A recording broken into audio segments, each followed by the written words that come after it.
안녕하세요. 라이크학원의 김희덕 원장입니다. 오늘은 국제학교 입시 시즌을 맞이해서 많은 학생들과 학부모님들이 궁금해하실 국제학교 인터뷰를 어떻게 효과적으로 준비할 수 있는지에 대해서 이야기해 보겠습니다.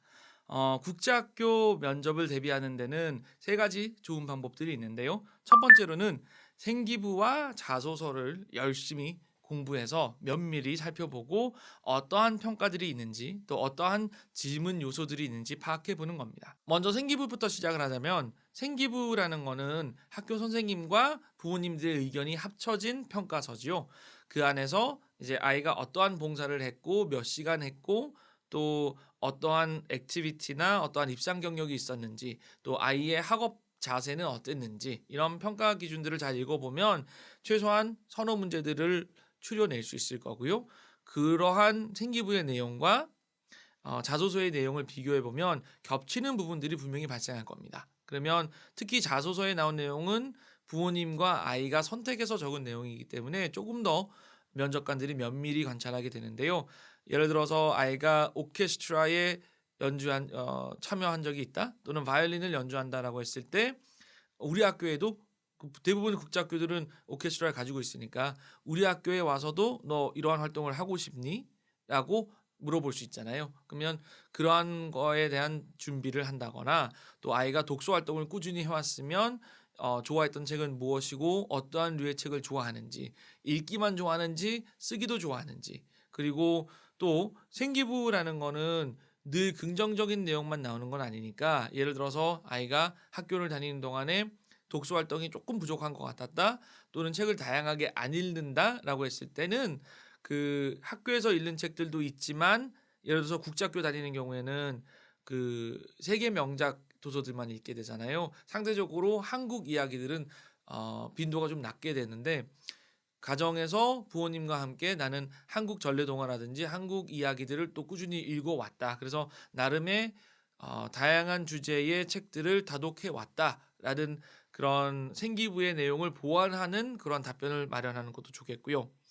실사례로 한 국제학교 응시했던 학생 같은 경우는 그 전에 다른 국제학교를 다니고 있었어요. 그 안에서 아이가 이런 모둠 활동에서 발표라든지 이런 거는 조금 덜하는 편이다라는 평가가 있었는데 마침 그거를 이제 면접관 선생님이 물어보셨다고 합니다. 그러면 거기에서 자신은 그 발표는 많이 하지 않았지만 그 이유가 자신의 역량이 연구하고 발표 내용을 쓰는 거에 있었기 때문에 자신은 나름의 자신의 역량에 집중해서 그것을 개발해 왔다라고 잘 말해서 좋은 평가를 받은 경우가 있었어요. 그래서 그 어떠한 부분들이 자신에 대한 좋은 내용이고 또 돋보이는 내용이고 어떠한 내용이 조금 자신을 깎아내릴 수 있을 그런 부분이라는 거를 파악해서 보완하고 또 더 강조할 수 있는 그런 답변을 준비해가는 게 좋겠습니다.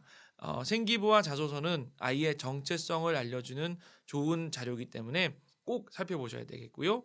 두 번째로 면접을 준비하는 방법은 기출문제 기반입니다. 기출문제 기반에 있어서는 꼭 두 가지를 말씀드리고 싶은데요. 첫 번째는 기출문제가 그대로 나오는 경우는 거의 없다는 점. 그리고 두 번째로 기출문제가 아무리 많다 하더라도 학생에게 던져지는 질문은 늘 두세 개, 많을 때 네다섯 개 정도라는 겁니다. 그래서 너무 많은 기출문제를 준비하는 것보다는 기출문제 대비로 이제 입시를 준비한다면 가장 빈번한, 가장 많이 질문되는 것들 위주로 답변을 작성하고 한 몇 가지는 암기해보고 그렇게 면접을 준비해 나가는 게 좋다는 겁니다.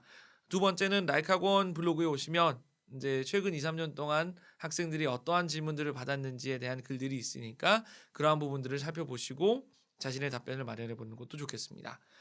블로그에 있는 질문들 몇 가지 소개해드리면 DIS 합격자들의 질문들은 이런 거였었습니다. 우리 학교에 응시한 계기가 무엇이냐? 이 질문은 초등 저학년이나 킨더에게는 잘 묻지 않아요. 특히 킨더 같은 경우는 초등학교를 다녀본 적이 없는데 학교가 일반 학교가 어떻고 국제학교가 어떤지 구분을 못하는 상황에서 이런 질문은 조금 맞지 않죠. 그렇기 때문에 초등 고학년이나 중고등학생에게 적절한 답변이 됩니다. 지금 있는 학교와 국제학교의 생활이 어떻게 다를지를 알고 거기에 대한 답변을 잘 마련해 가는 게 당연히 좋겠죠. 그리고 두 번째로는 취미 생활이 무엇이냐, 뭘 연주하니, 무슨 책을 좋아하니, 무슨 그림을 잘 그리니 이러한 류. 영어 과목들 중에서 어떤 영역이 제일 자신 있냐, 쓰기냐, 읽기냐, 말하기냐. 그 오케스트라 활동에서는 어떠한 곡을 최근에 연주했었지? 이러한 질문들도 있고요. 그리고 책 읽기와 독후 감상을 여러 번 받았는데 좋아하는 작가가 누구냐? 그러면 그 작가가 쓴 또 다른 책은 무엇이었지? 그거 읽어볼 거니? 예를 들어서 해리포터 시리즈를 좋아한다 그러면 그럼 너 최근에 나온 거 제목도 알아? 그거 뭐를 언제쯤 읽어볼 거야? 이런 질문들도 있고요. 조금 고학년인 경우에는 이제 토론 대회에서 입상한 경력이 있는데 기후 변화라든지 또 지금 남북 문제라든지 이런 거에 대해서 어떻게 생각하느냐, 네 의견을 얘기해 봐라라는 것도 좋습니다. 그리고 여러 학교들이 묻는 질문이지만 우리 학교에서 어떤 것을 성취하고 싶니? 무엇을 성취하고 싶니?라는 질문도 자주 나오는 질문이죠. 그러면 대구국제학교, 뭐 제주국제학교, 내가 응시하는 학교에서 특히 바라는 거, 특히 자기가 도전해보고 싶은 점들에 대해서 꼭 한번 답변을 준비해보는 거 추천하는 일입니다. 제주국제학교 같은 경우는 조금 더 질문이 다채로운데요. 불행이나 NL 같은 경우에 소설의 일부를 이제 발췌해서 읽게 한 다음 요약하고 그 안에 나온 내용들을 정리해서 말하는 거, 또 이야기 그림만 있는 경우에 그림 순서를 맞춰놓고 어떠한 논리 전개를 하는지 보는 그런 질문들도 있고요. 그리고 여기에서도 지원 동기나 뭐 학교에서 하고 싶은 일들은 당연히 나오게 됩니다. 기출 문제를 토대로 답변할 때는 가능한 그 학생이 또 어떠한 답변을 했는지도 살펴보면 상당한 참고가 되니까 참고해 보시고요. 기출 문제에 있어서 또 한 가지 중요한 점은 시대가 자꾸 변하니까 작년, 재작년의 이슈들을 그대로 활용하시기보다는 올해의 이슈, 최근의 이슈를 바꾸어서 질문들을 만들어 간다면 좀 더 도움이 될 것입니다. 세 번째로 국제학교 입시 인터뷰를 준비하는 방법은 특히 초등생들에게는 이게 상당히 유용한 방법이 될 텐데요. 맵 테스트에서 어떠한 질문들이 약한지, 어떠한 영역에서 약한지 미리 파악해두고 그러한 요소들을 질문에서 면접관이 활용할 것이다라는 대비를 해가는 게 좋습니다.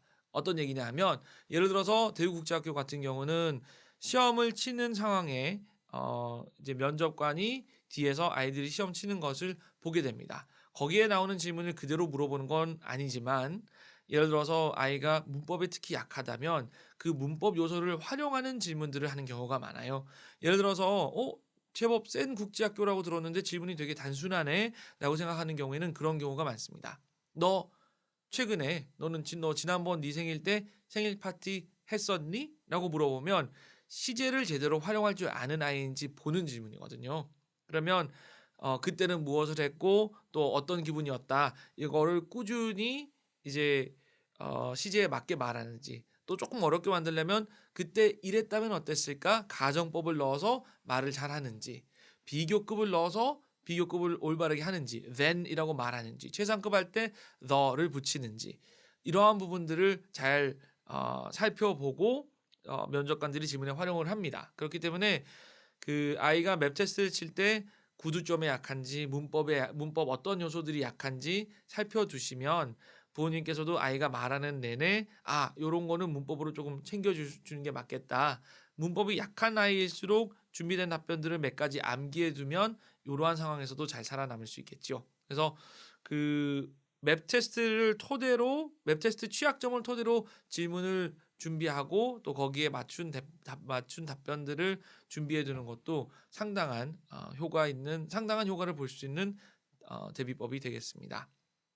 무엇보다도 이런 면접을 처음 해보는 학생은 혼자서 1대1 면접 이외에도 여러 사람들 면접하는 게 도움이 될 거고요. 부모님들께서 만약에 영어로 질문하시는 게 힘들다면 한글로도 그러한 질문들을 던져보시고 아이가 잘 대답하는지, 논리가 잘 살아있는지 그런 부분들을 챙겨보시면 좋겠습니다. 국제학교 면접에서 가장 중요한 거는 순발력 있는 답변이라 합니다. 그 질문을 제대로 이해하고 일단은 올바른 답을 하는 걸 보여주면 문법이 조금 어색하더라도 단어 선택이 완벽하지 않았더라도 좋은 점수를 받게 됩니다. 많은 그 질문이 나오지는 않지만 그래도 중요한 부분입니다. 국제학교 입시에서 맵 테스트 같은 경우는 학년 평균과 비례해서 적정 성적이 나오면 그보다 훨씬 더 좋은 점수를 받는다 하더라도 아이의 순위가 확 올라가진 않거든요. 그렇기 때문에 맵 테스트에서의 적정한 성적 그리고 인터뷰에서 좋은 인상 이 두 가지 다 남길 수 있도록 다 성취할 수 있도록 잘 챙겨주시면 입시에 분명한 성공이 있을 거라 확신합니다. 부모님들 궁금하신 점 있으시면 그 블로그의 글이나 또 유튜브의 글이나 또 우리 카카오톡 통해서 질문 주시면 제가 최대한 답변을 드릴 거고요. 이제 얼마 남지 않은 기간 동안 최선을 다해 준비해서 좋은 결과 성취하기를 기원 드리겠습니다. 감사합니다.